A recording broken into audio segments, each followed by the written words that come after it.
Hello everyone, you are very welcome to EnglishLogica.com. When you want to put your differences with somebody aside, you can say that there is water under the bridge.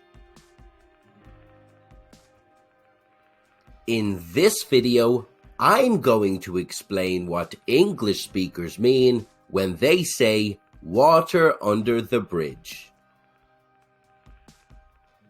I'll give you some examples to use in the workplace and in social situations, so you'll feel more confident using this popular idiom.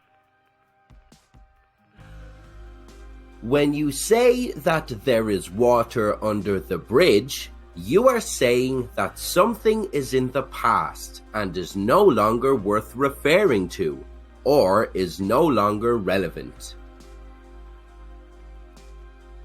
For example, you and your colleague had a disagreement a few months ago, which turned nasty and you haven't spoken in months.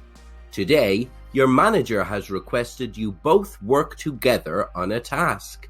Your colleague approaches you. Hi, I know it's been a while, but I want to let you know that what happened is water under the bridge. I hope you feel the same. Here are some examples you might hear in social situations.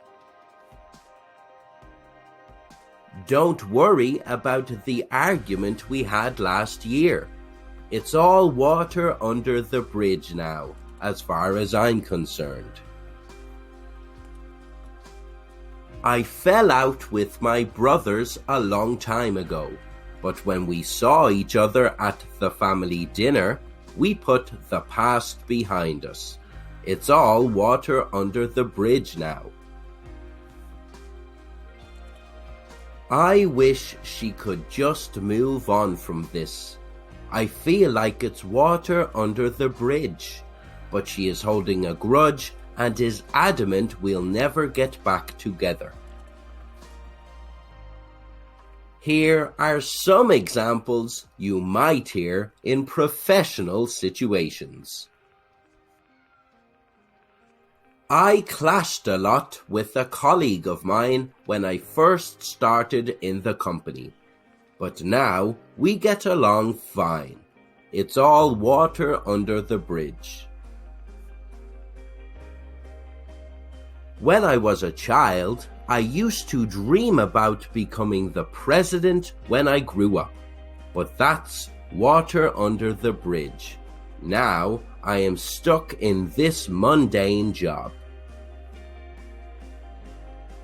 Both parties agreed to put their differences to rest in order to ensure the deal was complete on time.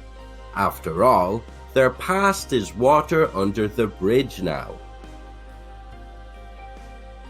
Where did you hear the expression water under the bridge? Let us know in the comments below, and don't forget to subscribe to EnglishLogica or visit EnglishLogica.com for more English idioms you can use in social situations and in the workplace.